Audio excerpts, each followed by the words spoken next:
اگر 40 مومن اس میت کے اندر مردے کی تعریف کر دے کہ بڑا اچھا تھا، وہ فرشتے کہتے ہیں مولا تعریف ہو رہی تھی، کہ کتنے کا 40؟ اللہ فرماتا ہے اگر میرے 40 بندے اس کی اچھائی پر متفق ہو گئے ہیں تو میں اس کو بخش دیتا ہوں۔ اسی لیے 2-4-6 لوگوں کو جمع کر کے 2-4-6 لوگوں کو جمع کر ماشاءاللہ بہت اچھا تھا، اس کی کتنا بھی پاپی ہوگا کوئی تو اچھی بات اس کی ہوگی، وہی اچھی بات کر دینے، سب سے مسکرا کے ملتا تھا، مل جل کے رہتا تھا، اس طریقے کی کوئی اس کی کچھ دیکھو، یہ آدمی کتنا بھی برا ہو کوئی نہ کوئی اس کی تو اچھائی ہوگی، تو اس کا ذکر کر دیا کرو۔ اگر اپنی اچھائی بیان کرنے سے اس کی مغفرت ہوتی تو اپنا جاتا کیا ہے؟ تو اگر ہم کسی کا بھلا چاہیں گے، ہو سکتا ہے اپنی میت میں بھی کوئی آ کر کے کہہ دے کہ میں بڑا اچھا تھا، تو اس کے صدقے اپنی بھی بخشش ہو جائے گی۔ اور میں تو کہتا ہوں یار کوئی نہ بھی چاہے نا تو میرا اللہ تو چاہتا ہی ہے بخش دینا، وہ تو چاہتا ہی ہے بخش دے، وہ کہتا ہے میں تمہیں عذاب دے کے کیا کروں گا اگر تم میرا شکر ادا کرو۔ تو حضور علیہ السلام، بلکہ حدیث پاک ہے کہ مومن کی موت اس کے گناہوں کا کفارہ ہے۔ بلکہ کیا بہانے ڈھونڈے جاتے ہیں، فرمایا گیا اگر جنازے کے اندر کوئی نیک آ جائے اور وہ کندھا دے دے تو بھی مردہ بخش دیا جاتا۔ نماز جنازہ میں 3 صف لگ جائے نا، یا 40 مومن جمع ہو جائیں تو بھی بخش دیا جاتا ہے۔ اور خاص بات کہ نہ 3 صفیں ہوئی، نہ 40 لوگ جمع ہوئے، نہ کسی نے تعریف کی، فرمایا گیا ہائے ہائے کیا انداز ہے بخشنے کے، اگر کسی بخشے ہوئے مردے کے قریب اس کی قبر بن جائے تو بھی اللہ بخش دیتا ہے۔ دیکھیں ایمان پہ گیا تو بات کیا ہے۔ ایک مرتبہ ایسا ہوا، اس کو بھی غالباً امام سیوطی نے لکھا ہے، کہ ایک شخص کا انتقال ہوا تو اس کو دفن کیا گیا، تو جیسے اس کو دفن کیا نا تو لوگوں نے دیکھا کہ اس کی قبر پہ پھولوں کا گلدستہ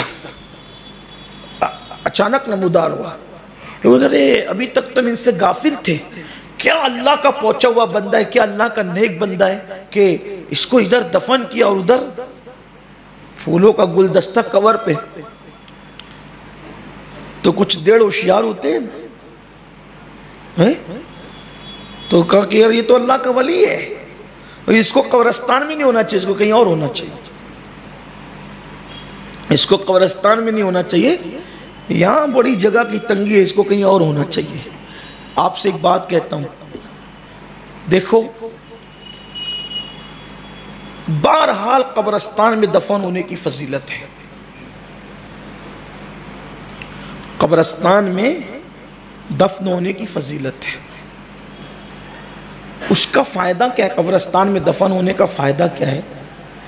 ایک تو یہ کہ اگر ہمارا کوئی رشتہ دار نہیں آئے گا تو کسی کا کوئی نہ کوئی تو رشتہ دار آئے گا، اور وہ آئے گا تو تنا اپنے ابا کو اپنے دادا کو تھوڑی سلام کرے گا، وہ تو سارے قبرستان والوں کو سلام کرے گا۔ ایک بات، اپنا کوئی رشتہ دار نہ آیا، کسی کا کوئی رشتہ دار آئے گا اور وہ وہاں درود پڑھے گا، قرآن پڑھے گا، تو اس کی برکت سارے قبرستان والوں کو نصیب ہوگی۔ یہ جو الگ سے قبریں بنانا ہے یا مزارات بنانا ہے، یہ ان لوگوں کے لیے ہے جو واقعی اللہ کے ایسے برگزیدہ بندے ہوں جو اس بات کے حقدار ہوں، ورنہ اگر ہر آدمی اپنے ابا دادا کی الگ الگ بناتا رہا تو بڑی مصیبت بیچارے کے لیے خود ہے۔ ایک قبرستان میں رہتا تو پڑھائی ہوتی، سال ثواب ہوتا ہے نا، اس پر سلام پیش کیا جاتا، کوئی نیک بندہ آتا درود پڑھتا اس کی برکت سے، ارے نہیں کچھ ہوتا تو کم سے کم آس پاس والوں کی جو بخشش ہو گئی تھی انہیں کے صدقے بخشے دیا جاتا۔ خام اندھیرے میں پڑے رہتے ہیں ادھر ادھر، یہ آپ اچھا نہیں کرتے۔ اپنے دھندے پانی کے لیے آپ اپنے مردوں پہ ظلم نہ کریں۔ اگر وہ عام مسلمان ہے، اگرچہ نیک ہے، کوشش کرو قبرستان میں دفن کرنا، یا پھر اگر آپ الگ ہی دفن کرنا چاہتے تو کسی مسجد میں کر دیں تاکہ عبادت کی برکتیں ملیں۔ یعنی مسجد کی زمین پہ نہیں کر سکتے، مسجد سے لگ کر آپ کی خود کی زمین ہو یا آپ نے خریدی ہو تو، ورنہ ایسا نہیں کہ آپ مسجد کی جو مومنوں نے مسجد کے لیے وقف کیا ہے آپ اس کو نہیں کریں۔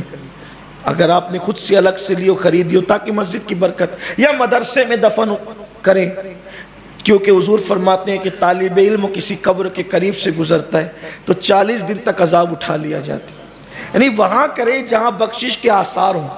اور میں تو کہتا ہوں کہ مالیگاؤں کا بڑا قبرستان اگر گھروں کے قریب ہو، اگر مالیگاؤں کا بڑا قبرستان گھروں کے قریب ہو، اب کچھ لوگ یہ بھی کرتے ہیں کہ پتہ نہیں گھر کہاں کہاں ہے اور لے جاتے ہیں بڑا قبرستان، یہ بھی نہیں ہونا چاہیے، لوگوں کو دقت ہوتی ہے، تکلیف ہوتی ہے، ایسا نہیں ہونا چاہیے۔ ہاں جن کے گھروں کے قریب ہے بڑی خوشی کی بات ہے، بڑی عظیم بات ہے۔ فقیر کے چھوٹے سے اندازے کے مطابق ہمارے اس قبرستان میں ہزاروں بڑے بڑے اولیاء کرام موجود ہیں، ہزاروں کہہ رہا ہوں، ہزاروں بڑے بڑے اولیاء کرام موجود ہیں۔ ہاں، اور خاص طور پہ وہ خطہ جو مشرقی سمتوں میں واقع ہے وہ تو گویا کہ زمینی جنت ہے۔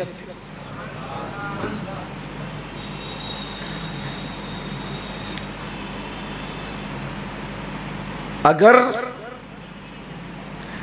بہشت بر زمین است تو ہمی است، تو ہمی است، ہمی است۔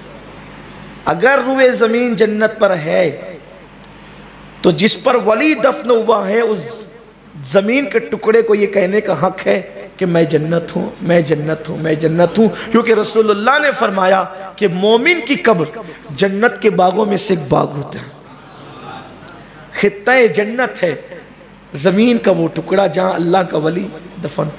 ہزاروں اولیاء اللہ ہیں اس علاقے میں تو بالکل واضح ہیں، اور مزید جہاں جہاں ہے، اور ماشاءاللہ بہت بارونق بھی ہے۔ بلکہ دعا کریں کہ اللہ تعالیٰ مدینہ منورہ میں ایمان پہ خاتمہ فرمائے۔ اگر ان کے قدموں میں دفن ہو گئے تو پھر کیا کہنے۔ کسی پتھر کے نیچے میری تربت ہو مدینے میں، کسی پتھر کے نیچے میری تربت ہو مدینے میں، وہ پتھر بھی انہی کے در کا پتھر ہو تو کیا کہنا، وہ پتھر بھی انہی کے در کا پتھر ہو تو۔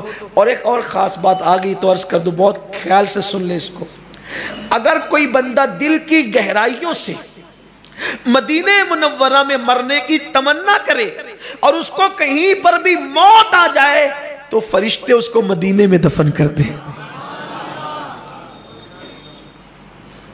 لاشیں کو مدینے میں کرے دفن فرشتے، مر جائے اگر ہند میں بیمار تمہارا۔ تو اگر واقعی عشق ہے تو پھر مدینہ منورہ کی مٹی بھی نصیب ہوتی ہے۔ تو بات چل رہی تھی کوشش کریں مردوں کو قبرستان میں دفن کرنے، اور یا پھر اتنے بلند مرتبے پر فائز ہو کہ مقام ولایت ہو، قطبیت ہو، ظاہر ہو گئی ہو تو پھر بات الگ ہے، تو بات رہ نہ جائے۔ تو جب دیکھا کہ پھول کا گلدستہ قبر پہ ظاہر ہوا تو کہا ان کو نکالو یہاں سے اور کہیں اچھی جگہ بڑی جگہ لے کر کے دفن کرو۔ تو نکالا اور وہاں دفن کیا تو سانپ اور ازدید نظر آنے لگے۔ ارے وہاں دفن کیا تھا تو پھول کا گلدستہ تھا، یہاں ازدہاں اور سانپ، عذاب کے آثار۔ پریشان ہوئے لوگ۔ ایک اللہ کے ولی جو صاحب کشف تھے ان کو بلایا گیا تو انہوں نے فرمایا اس کا کوئی کمال نہ تھا، یہ تو تھا ہی پاپی، لیکن قبرستان میں اس کو جہاں جگہ مل گئی تھی وہ کسی ولی کا آستانہ تھا، تو عذاب اس پہ روک لیا گیا تھا، اور اس ولی کی برکت سے اس کو اللہ نے جنت عطا کر دی تھی۔ یعنی کہ یہ اللہ رب العزت کی رحمتوں کا مستحق ہو گیا تھا، تم نے اس کو دور کر کے اس کا نقصان کر دیا، پھر اٹھا کر کے وہی دفن کر دیا۔ تو اس لیے اگر اپنے والدین کا، اپنے بال بچوں کا، اپنے رشتہ داروں کا بھلا چاہتے ہو، دیکھو نام کی کوئی حیثیت نہیں ہے۔ اگر اللہ تعالیٰ بخش دے تو کوئی پھول چادر نہ بھی کرے نا تو اندر اس کی جنت کی نعمتیں کافی ہیں، اور اللہ تبارک و تعالیٰ ناراض ہو تو اوپر سے پھول چادر برستی رہے گی اور نیچے ڈنڈے پڑتے رہیں گے تو فائدہ ہی کیا ہے؟